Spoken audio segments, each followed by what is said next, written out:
Okay, I guess I'm live now. Well, YouTube, I just had to do this video because of something I've discovered. Yeah, it's unusually bright, and I'm gonna tell you why. We had an emergency situation occur today, and we had no way to get an engine started in my other half's vehicle. Her battery is toast. We're gonna have to replace it, but we're gonna try to limp on it until we have a little more money. But we got it running with this thing. This thing amazed me. I thought this was I thought this was just some kind of a joke, but this is what they handed me up at the place up at the big box store. It was affordable, the affordable one. I was actually very surprised. This thing actually has 12 volts at the battery clamps, and it's not a back buck converter type thing. It's the actual base voltage of the battery pack is 12 volts. It has a little supervisory circuit. I'll show you here. It has a supervisory circuit right here that it passes through to do its jump starting. But all it basically it has short circuit and overcurrent protection. But the voltages are all nominal 12 volt. I think it's like 12.6 is what it sits at. So it's obviously running at 4.2 volts per cell, which is on the high side for most. I don't know if the cells are specially designed. But after we got her car running and I got this thing home, I started thinking about that when I put the meter on it and I saw the 12 volt levels on it. So I charged it up all the way to the top. And I found my 410 watt inverter. And what I did, let me turn the camera around so I can show you. Actually, I can use this as a viewfinder. I think it's this button here. Well, are you? There it goes. What I basically did, here's the output here, and it's been running about an hour, and I'm still at 75%, so it's a pretty spacious battery in there.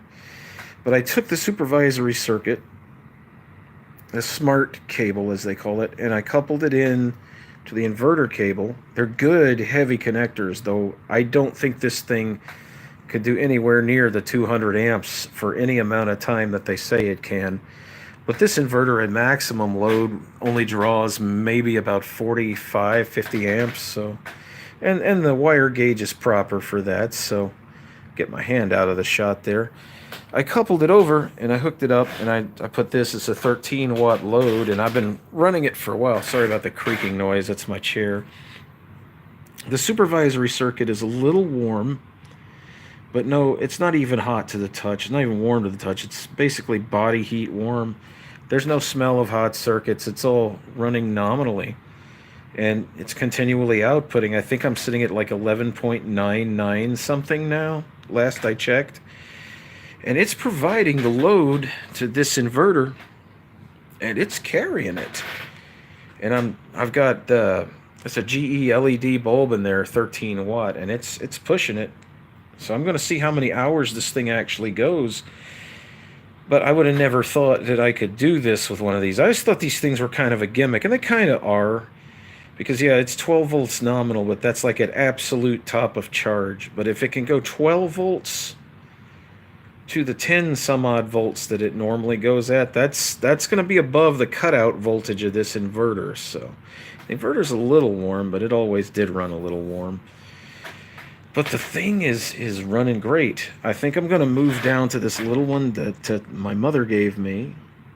And the only thing I don't like about this one is it doesn't have a power switch. But it's a lower no-load current draw because it's a lower wattage output, which would be a little easier on this power bank. I was originally going to turn this back into Walmart if I didn't need it, but I'm making it do some things that obviously they didn't document. It's not really... if you can put out 12 volts, you can push one of these. And it can put out 12 volts. I was actually very surprised because I was expecting this to be maybe a 5 volt battery bank, and I was expecting this to be like a back buck converter or some weird thing like that stepped the voltage up, and it would provide like surges of power, you know? But this thing is actually a 12 volt bank, and this is just safety circuits in here. It's low voltage, short circuit, reverse polarity, all that's in that little chunk there. And so far, it's running solidly, so I can see this thing coming in handy. We had crazy weather about 2 days ago. We had an EF1 tornado come through. We had lights flickering, all kinds of things going on, stuff flying through the air, straight line winds like you wouldn't believe. And we had the lights, they were going on and off, on and off. In fact, the power went out 2 times last night. If I'd have had this, not last night, but the night before, if I'd have had this a night before, we'd have had a reliable power source. Because it's the only actually working 12 volt source I've got in the house right now. So this surprised the heck out of me. It's just a little 22.2 watt hour battery. They don't state what the actual capacity is as far as amp hours, but it's taking, let's see, it's been running maybe an hour and 30 minutes.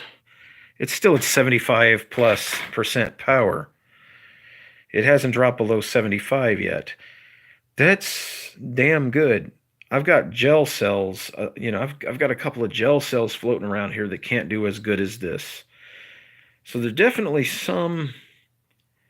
there's some proof in the pudding of this thing. So I'm just going to sit up here and I'm going to let it run tonight and see how much power it can actually put out. And I may post on Facebook later the experiment results, or at least the roundabout results. This thing amazes me. For such a tiny little battery, the job it's doing right now is pretty awesome. I'm kind of wondering what the maximum load is. It says it'll do 400 amps peak, 200 amps cranking. These little wires ain't going to carry no 200 amps for very long. I don't think you could do it continuously, and even if you did, there wouldn't be enough power here to do crap with. But as far as a little bitty power cell to run a little bitty inverter that's not going to pull a lot of watts, I think this thing could probably push this for a few hours. It's enough to get you through a power failure, at least keep your lights on. So I'm going to play with it. So like I said, I was thinking about taking it back, but it didn't really cost that much. You can get these things on sale. It jiggered my budget a little bit, but it's nothing I can't compensate for. And I'm going to just keep on playing with this thing. It's an amazing power source. I'd love to find one of these, like a brick, maybe a little bigger, with an actual cigarette lighter plug on it for the 12 volt output, because then I can just plug this little guy in and I don't have to play around jerry-rigging these circuits like this. As would be a lot safer to run. But this thing in a pinch, you've got 12 volts in the palm of your hand and quite a bit more than a regular gel cell. So not too bad. Not too bad.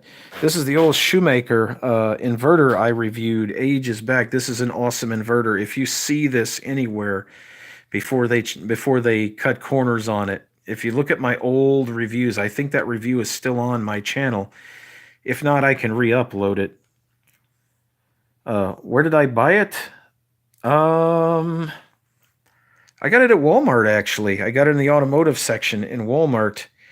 And it's designed to start, they rate it for a 4-cylinder engine. But the thing works great as a power backup. But anyway, I just thought I would let you guys know this. This is really cool. This is something you need to play with. Just be careful if you do this. Don't let these guys short. That's a lot of power. Lithium ions are a very dense power source. But anyway, I was going to show you guys that. It blew my mind to see this thing actually come up and run all this. So y'all have a good one. And I just wanted it to be short and sweet because there's people in the house asleep and I know I'm probably taking them off. So y'all have a good one. And go take a look at this. This is, in fact, here's the box. I'll show it to you. It is the EverStart Max. Oh, well, good night to you too. You have a good one. EverStart Max jump starter, lithium ion. It's one of the cheapest ones they make. They make a better one, but that one there, even that cheap one surprised me. So y'all have a good one, and good night.